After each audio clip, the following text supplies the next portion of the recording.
Hello dear students, welcome to Bajirao IAS Academy, the Hindu News Analysis. Today is 3rd August 2024, Saturday, and today we have some important articles and in this session we will discuss all those important articles one by one. And yesterday you all knew that there was one prelims practice question, and this question is with respect to the fundamental rights. The question is, right to equality in the Indian Constitution does not include this particular right. So the options, if you look at the options: prohibition on discrimination on the ground of religion, right of accused and convicts, abolition of titles, and option D, equality of opportunity in employment. We all knew that if you look at the fundamental rights, specifically from Article 14 to Article 18, so there is no such right as rights of accused and convicts. So therefore the correct answer for this question is option B, rights of accused and convicts, and remaining all other rights are part of right to equality. And you can clearly see Article 14 that deals with right to equality and equality before law, and Article 15 specifically talks about the state shall not discriminate against any citizen on the grounds religion, race, caste, sex, place of birth, or any of them. That is Article 15. And when we talk about Article 16, and again Article 16 talks about equality of opportunity for all citizens in matters which are relating to the public employment and appointment to any office under the state.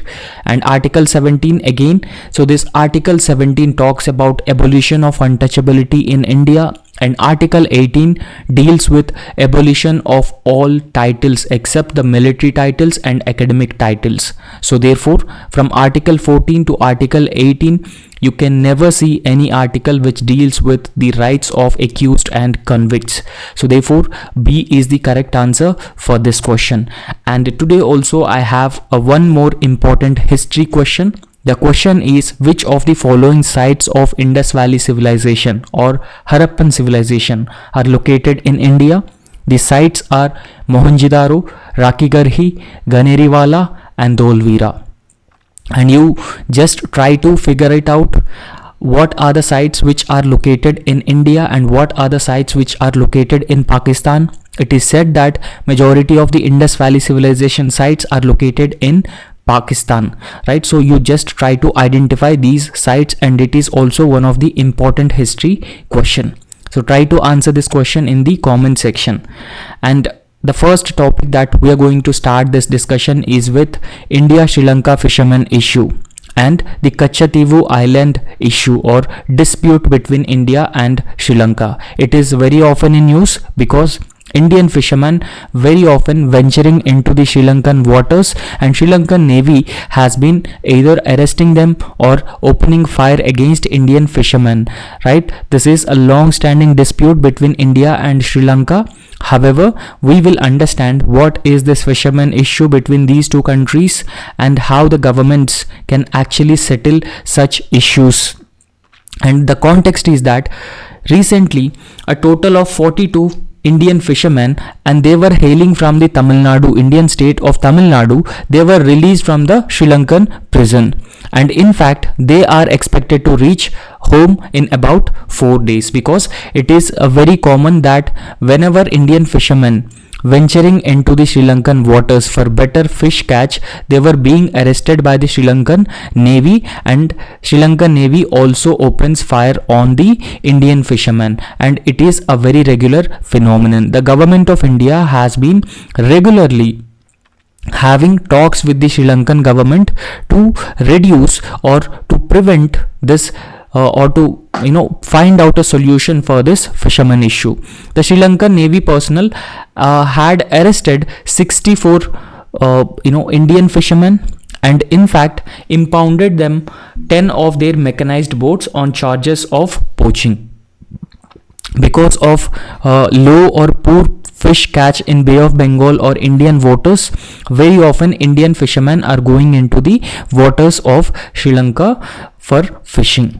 so in the hope of better fishing. So that has led to increased arrests by the Sri Lankan Navy on Indian fishermen. However, Sri Lankan Navy arrested Indian fishermen on the charges of poaching. So because of this incident of Sri Lankan Navy, it has resulted in a large scale protest of fishermen and fishermen associations, and in fact they have also started an indefinite strike from October 14. However, this indefinite strike of fishermen association was withdrawn within a week following the assurances from the state government and the central government. However, the central government has been regularly trying to find out a solution for this fishermen issue between India and Sri Lanka. Essentially, the objective of the government of India is to protect Indian fishermen from these regular arrests and also make sure that the fishermen are well aware about the maritime boundary agreement so that they will not cross over into the Sri Lankan waters. Now, what are the challenges in India-Sri Lanka relations that we need to understand in a very detailed manner? And first and foremost challenge between India and Sri Lanka relations is a fishermen dispute. So it is one of the most challenging issue between India and Sri Lankan relations, and in fact it is also a bone of contention. And if you look at the map between India and Sri Lanka, so there is a Park Strait and also Gulf of Mannar. Park Strait and Gulf of Mannar are ecologically sensitive areas, and in fact there is a huge fish catch in that particular region also. Indian fishermen have been venturing into the Sri Lankan waters in this Park Strait and Gulf of Mannar, right? So one of the long-standing issues between both India and Sri Lanka is related to the fishing rights over the Park Strait and Gulf of Mannar. On the southern part between India and Sri Lanka, you can clearly see the Park Strait and Gulf of Mannar. Indian fishermen are very often arrested by the Sri Lankan authorities for allegedly crossing over the maritime boundary and entering into the Sri Lankan waters and fishing in the Sri Lankan waters. Sri Lanka believes that Indian fishermen were venturing into illegal fishing and it also amounts to poaching. However, when we talk about Indian fishermen very often fish through this deep water trawling, right? So deep water trawling essentially means that the nets are just dragged bottom of the ocean, so that has resulted in destroying the marine ecosystem in a large scale. However, Sri Lankan fishermen were not allowed to do the bottom trawling over the oceans near Gulf of Mannar and Park Strait, right? So this is also another major reason. And the other thing that when we talk about the Kachativu Island, this is the Kachativu Island between India and Sri Lanka, and this is Park Strait, and this is also Gulf of Mannar. Now, what exactly is this dispute? The Kachativu Island or the dispute, it revolves around the ownership of this island and rights over the usage of the Kachativu Island. And when we talk about this island, it is uninhabited island and it belongs to Sri Lanka as per the maritime boundary agreement between India and Sri Lanka 1974 that was signed by Indian government under then Prime Minister Indira Gandhi. In fact, so this Kachativu Island is located between India and Sri Lanka. In 1974, there was an agreement between India and Sri Lanka, Indian Prime Minister and Sri Lanka. So they have recognized that, this agreement has recognized that Kachativu Island belongs or forms part of Sri Lanka's territory. So therefore, it has significantly altered the ownership rights of Indian fishermen over the Kachativu Island. Now, when we talk about the Indian fishermen, especially Tamil Nadu fishermen, they have historic rights over the Kachativu Island. From generations, they have been using this island for various purposes. However, the Maritime Boundary Agreement of 1974 had given the rights of Kachativu Island to Sri Lanka, and that's where the bone of contention has been started between India and Sri Lanka. And that's where Indian fishermen are regularly being arrested whenever Indian fishermen venture into fishing near the Kachativu Islands, right? So this is a major area of concern. However, when we talk about this, the agreement has allowed the Indian fishermen to continue fishing in surrounding waters, and they could also dry their nets on the island, and even it permitted Indian pilgrims to visit Saint Anthony Church. It is the only structure in the Kachativu island. However, despite the recognition of historic usage by the fishermen from both the countries, the supplementary pact that was signed in 1976, it has defined the maritime boundary agreement. The one thing that we need to understand, the 1974 agreement has recognized the rights of Indian fishermen to use this island and also venture into fishing nearby or surrounding waters. However, the supplementary pact of 1976, it has defined the maritime boundary agreement and exclusive economic zone, and hence there were certain restrictions that were imposed on fishing activities without the explicit permission from the Sri Lankan authorities, and that is the problem here. And the other thing that we need to understand, Sri Lankan fishermen also fish in this waters. However, Sri Lankan government don't allow the bottom trawling, because in bottom trawling what happens, nets are just dragged over the seabed, right? So that has leading to destruction of large scale destruction of the ecosystem over the ocean bed. However, Indian fishermen very often drag their nets and they practice the bottom trawling, and that lead to the destruction of the ecosystem over the ocean bed, and these are the concerns. However, both Indian government and Sri Lankan government are committed to resolve this issue as early as possible, so that there would be a permanent solution for this fisherman issue between both these countries. However, experts have been suggesting the Indian government that this Kachativu island should be taken by India on lease for certain years, like how Ambantota port was taken over by China on lease from Sri Lanka. In a similar way, in order to benefit Indian fishermen and in order to prevent arrest of Indian fishermen by the Sri Lankan authorities, the government must take this Kachativu island on lease from Sri Lanka, and that would provide an amicable solution for this fishermen issue between these two countries. And we'll proceed on to the next important article. This is with respect to India and China relations. We all knew that if you look at India and China relations, they are conflictual in nature, because India have a lot of concerns regarding Chinese increasing presence in the Indian Ocean region and India's neighborhood. And apart from that, recent border conflicts at the line of actual control are also a cause of concern, and China's increasing nexus with Pakistan is also another factor which has been raising a lot of concerns for India's engagement with China. However, in this article, the author tried to make sure that India develops friendly, positive ties with China, and the ties between India and China are not conflictual, rather cooperative in nature. So that is an attempt on the part of the author to further build on the existing India's relations with China. The context is that the author has been specifying that India and China should adhere to 5 different principles. They are mutual respect, mutual understanding, mutual trust, mutual accommodation, and mutual accomplishment. The author has described these 5 principles as 5 mutuals. In fact, in author's opinion, these 5 mutuals would actually provide a significant path for us, both India and China, to implement the above consensus, and it will also help significantly improve India-China relations. The author further elaborated on these 5 principles, and the first principle that the author has emphasized on, mutual respect.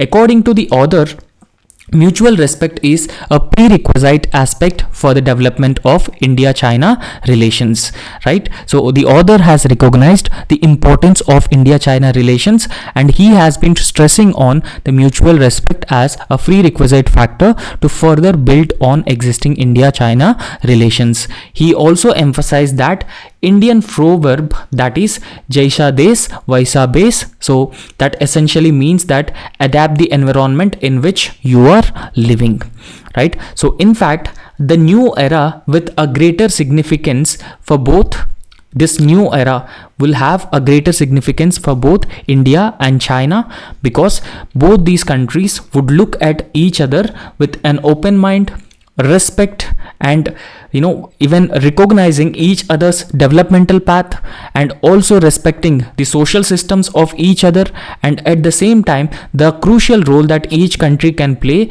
in the world stage or at the world stage. And both countries have a lot of potential to jointly promote development and prosperity of these two countries in the region and beyond the region across the world. So that is the first element of mutual respect that the author has been emphasizing on. Secondly, he also emphasizes on mutual understanding as a crucial pillar in India-China relations. According to the author, the mutual understanding is the actual foundation or the basis of India-China relations. In fact, the two people from these two countries have actually empathized and also supported the each other's respective struggles for national independence and liberation. So we all knew that India's struggle for independence is a long drawn struggle. On a similar way, China has also faced a lot of difficulties when it comes to independence and liberation. So therefore, the author has been emphasizing on mutual understanding as the basis to understand and to empathize and support each other's respective struggles for national independence and liberation. And in fact, the author has been emphasizing that China also well understood India's aspirations for national rejuvenation, and in fact, China also supports India's foreign policy of strategic autonomy. We all knew that strategic autonomy is a very important pillar of India's foreign policy, and strategic autonomy emphasizes on independent foreign policy which is based on national interests of India. The third element that the author has been emphasizing is mutual trust, and in fact, in author's opinion, the mutual trust is key for the development of India and China relations, because both India and China are recognized as the largest developing countries in the world, and in fact they poise to play a larger role in the global development and across different global platforms. And in fact, the author has been emphasizing that both India and China should avoid the mutual suspicions, and they should also avoid the mutual attrition in order to rise together and also to develop together. However, to view the bilateral relations between both these countries, there should be a strategic perspective in bilateral relations between these two countries, and form the right perceptions about each other and avoid the mutual suspicions, avoid mutual attritions, and at the same time view each other's strategic intentions with objectivity rather than suspicion, and also stick to the right vision.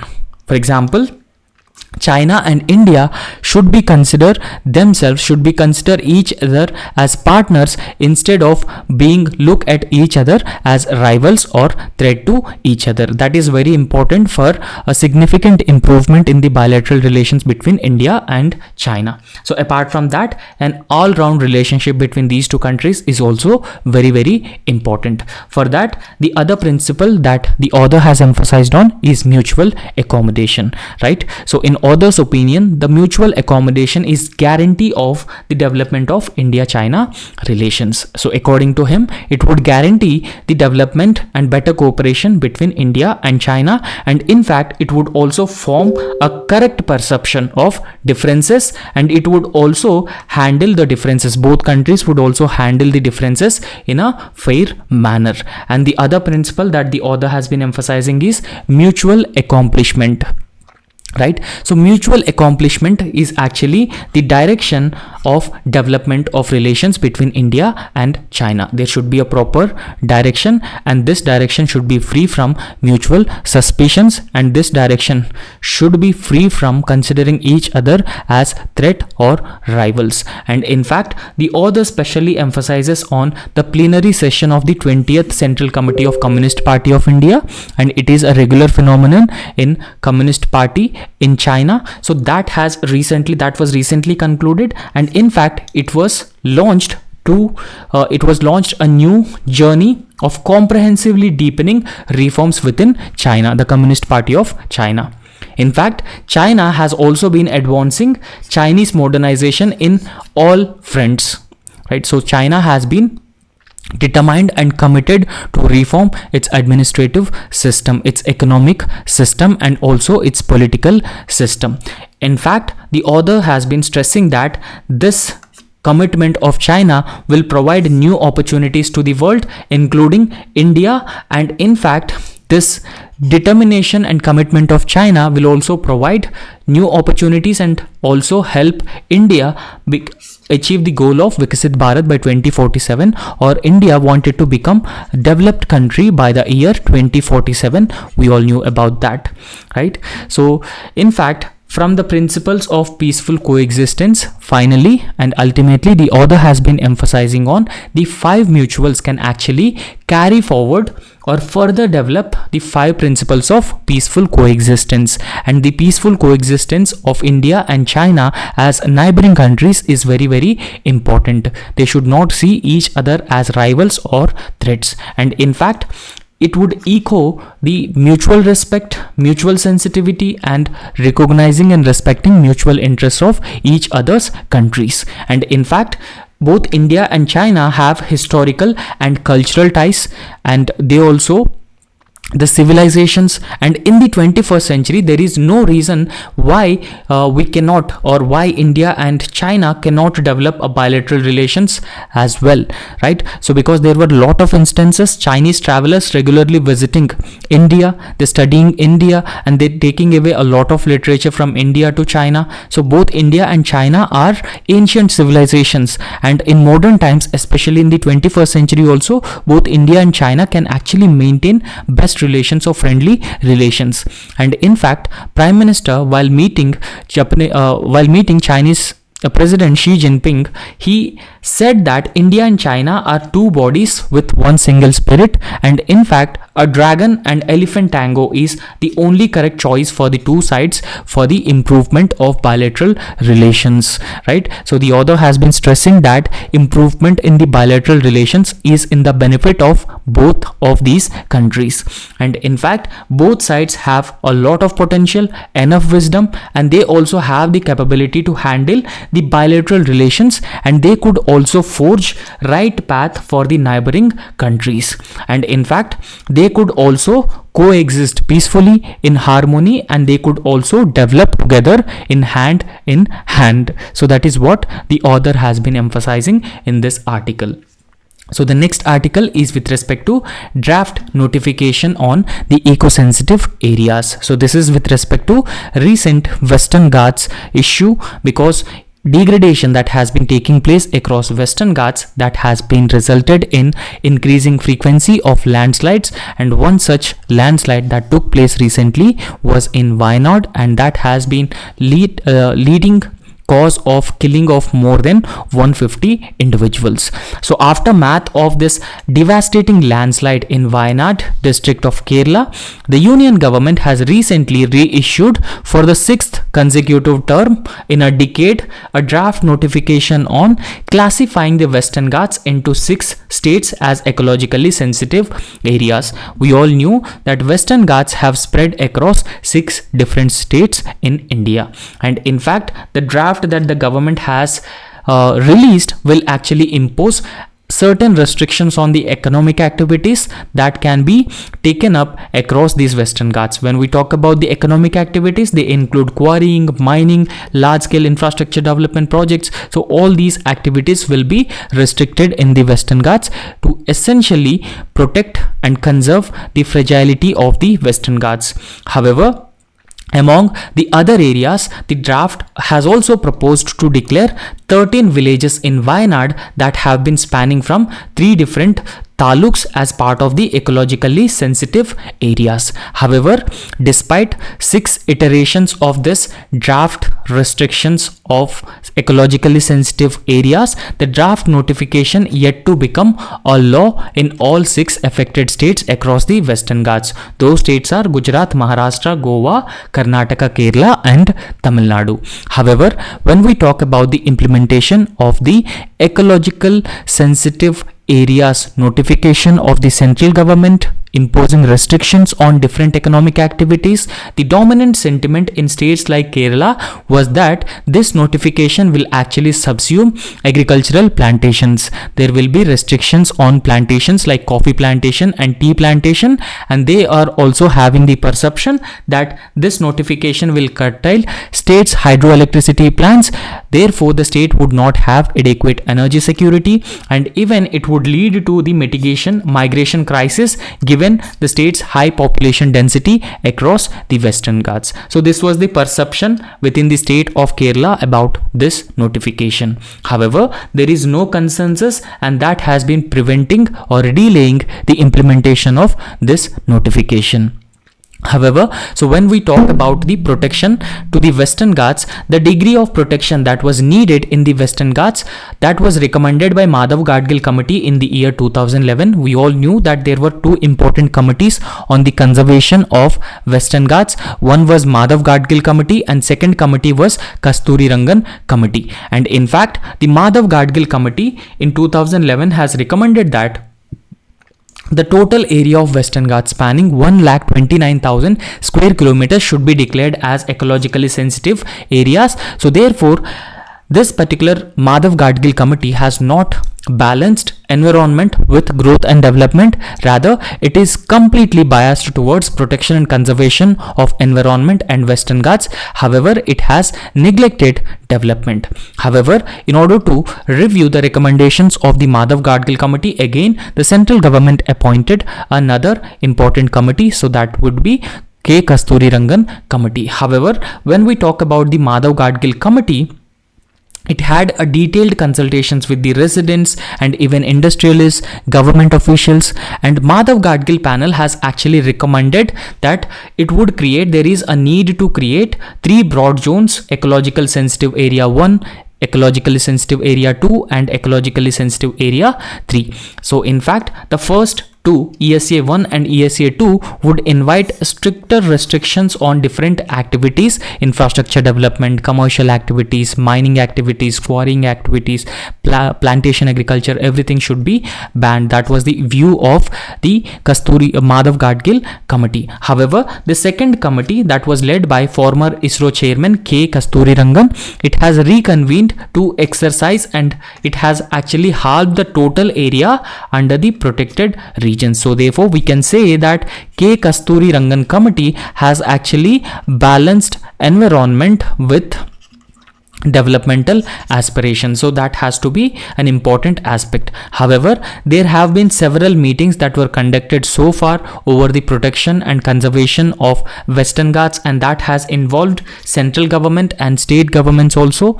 The 6 state governments across Western Ghats, spanned by both previous UPA government and now NDA government also. However, it is a very challenging to arrive consensus over the declaration of environmentally sensitive areas within the Western Ghats, because essentially there is lack of consensus between the states over which activities should be allowed and which activities should be actually prohibited, right? So the next important article is with respect to the Gaganyaan mission program. There is a recent update with respect to the Gaganyaan crew program, right? So when we talk about Gaganyaan, it is India's first manned space mission. Under this Gaganyaan program, 3 Indian astronauts will be sent to the space low Earth orbit for 3 days. However, if this Gaganyaan mission is successful, India will become the fourth country to successfully send human beings into space. The first 3 countries are US, Russia and China. However, it is expected that the government of India will launch this Gaganyaan mission by the end of 2024 or the beginning of 2025. So what is the context and what is the recent update with respect to this Gaganyaan mission? Indian astronauts, designates particularly Group Captain Subhanshu Shukla and Group Captain Prashant Balkrishna Nair. So they were shortlisted to go to the US to train for the Axiom 4 mission to International Space Station. So Indian scientists, or the crew that will be sent to the they will be part of the Gaganyaan mission. So they will be sent to the International Space Station. They will also be trained by NASA as part of the Axiom 4 mission that ISRO and NASA have an agreement regarding this. So Axiom 4 mission is the 4th private astronaut mission to the International Space Station. So they will be trained and they will be sent to the International Space Station, and during this particular mission the Gaganyaan will actually undertake selected scientific research, and they would also conduct technology demonstration experiments on board International Space Station. So therefore these scientific research and technology demonstration experiments will actually help them as part of the Gaganyaan mission. And in fact they would also engage in a series of space outreach activities on board International Space Mission. Right. So when we talk about the Gaganyaan mission, so what exactly is this Gaganyaan mission? Gaganyaan mission is an Indian Space Research Organization, or ISRO. It wanted to demonstrate human space flight capabilities. So as part of the Gaganyaan mission, ISRO will send manned mission to the orbit of 400 kilometer, or it is also known as the low Earth orbit, 3 days, bringing them safely back to the Earth. So ISRO will send 3 astronauts for 3 days into the low Earth orbit, and they will also be bring down safely back to the Earth. So the Gaganyaan spacecraft will be placed under the low Earth orbit, just 400 kilometers, and the total program cost is expected to be under 10,000 crore only. So we can say that it is a cost effective manned space mission from India. However, Gaganyaan is a very important and it is a very significant, because it is going to be India's first indigenous mission, and that will send Indian astronauts into the space. So that's why it is very important and significant. And apart from that, if this mission becomes successful, India will be the 4th country to have sent humans into the space. The other 3 countries are US, Russia and China. Now what will be the impact of ISRO?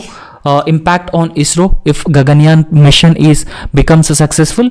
The success of Gaganyaan can actually lead to many more experiments with the space flight missions. Remember that we have already sent a probe onto the moon, that is Chandrayaan. Through Chandrayaan 3, we have sent a probe onto the moon surface, and we also have the aspirations of setting up an International Space Station by 2030, and we also have the aspirations of sending humans into the moon by 2045. So therefore, in order to fulfill all these long-term objectives, it is very important that we need to test the human space flight capabilities, right? So what is this Gaganyaan spacecraft launch vehicle? What vehicle would be used to send humans into the low Earth orbit as part of this Gaganyaan mission program? And in fact, when we talk about the spacecraft actually consists of 2 components. So one is service module and the other is crew module. So the service module and crew module are collectively known as the orbital module. So they together known as orbital module, and the launch vehicle that is being used for this particular Gaganyaan mission will be the geosynchronous satellite launch vehicle, or it is also known as GSLV Mark III. However, as part of the Gaganyaan mission, water survival test facility is very important to make sure that the astronauts are brought back to Earth safely. And as part of this, the water survival test facility or test will be conducted many more times. And in fact, it is considered as a final step of the manned space mission, and it is very important mission for the crew recovery. Because for the Gaganyaan mission, the recovery will be carried out in the Indian waters, either Bay of Bengal, Arabian Sea or Indian Ocean. So it will be carried out in Indian waters by various agencies and under the leadership of Indian Navy. However, since the recovery is a time sensitive aspect, or it is a time sensitive event, so this has to be conducted very quickly without any lapses. There should not be any lapses while conducting the crew recovery. So hence it requires extensive trials, and it also requires preparation and even finalization of the standard operating procedures, and we should also make sure that The stakeholders are adequately aware about their roles and responsibilities. So therefore, this water survival test is the final stage, and it is also a very important stage. Now ISRO is under the process to make sure that this water survival test is conducted in a foolproof manner. So once we are confident, we are ready to launch the the Gaganyaan mission. Okay, so today we have one important mains practice question. So that is based on the Indian one of the statement by External Affairs Minister Dr. Subramaniam Jaishankar. He emphasizing that Indian Ocean poised to seize disruptive changes. Right, so we'll understand the significance of Indian Ocean for India, particularly from the security perspective. So External Affairs Minister has been emphasizing on importance of the Indian Ocean. The question is, Indian Ocean region is important for India's security, and in light of this particular statement, discuss India's policy of security and growth for all in the region, or it is also known as Sagar policy for the Indian Ocean region islands. Right, so when we talk about the structure for this question, so first you have to briefly write about the Indian Ocean and its significance, and secondly you need to write how Indian Ocean region is very, very important for India's security, and then you need to describe Saga policy and its importance, and ultimately you conclude the answer by writing or giving a way forward. So this is how the structure of the answer should actually be. Now if you look at the introduction, as I have already told you, you need to briefly describe the Indian Ocean region and its significance and importance in the introduction. Right, so when we talk about the Indian Ocean, it is the world's third largest ocean. Indian Ocean is the world's third largest ocean after the Pacific Ocean and Atlantic Ocean. And when we talk about the maritime trade all along the Indian Ocean region, so it manages almost 70% of the world's container traffic, and even 80% of India's total external trade, and 90% of the energy trade of India happens through the Indian Ocean region. So therefore you can imagine the importance of Indian Ocean region for India, for energy security, for trade and commerce.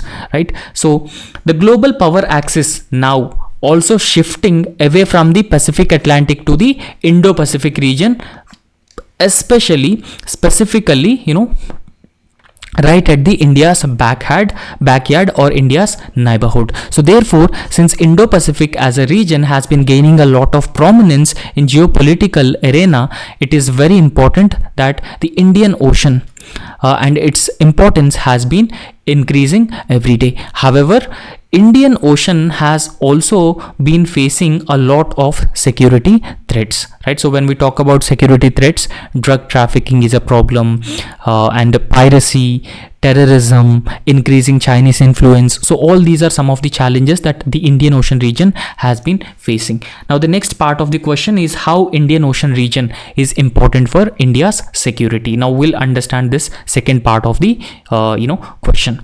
Right, so China, which is we clearly have a bigger idea that China is a huge economy, and in fact it also plays a huge role as an investor, and China also has a flagship project that is Belt and Road Initiative, and in fact China has also been giving a number of small loans to different countries within the Indian Ocean region. For example, Sri Lanka, one example, Maldives and Pakistan. So number of small countries in the India's neighborhood are actually vulnerable to China's debt trap diplomacy, and in fact in the Indian Ocean region and in the Indo-Pacific region also there has been a growing assertiveness on the part of China, and that is a cause of concern for many countries in the Indian Ocean region, specifically for India.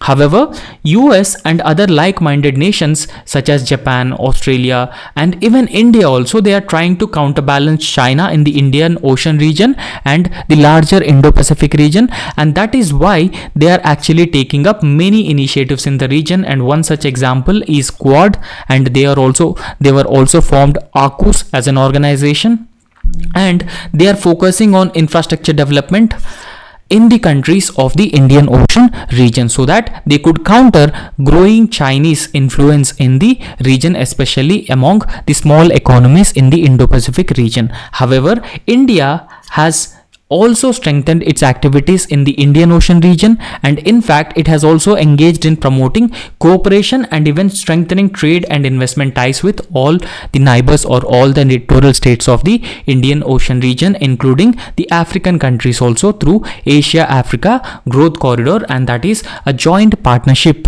development project between India and Japan. However, the Indian Ocean region has been facing many security threats, particularly piracy, illegal and unregulated migration, that is also another problem, and presence of extremist group, and that leads to increasing instances of terrorism, particularly from countries like Somalia, Bangladesh and Indonesia, and even Chinese assertiveness is also a cause of concern, right? The next part of the answer describes Sagar policy and its importance.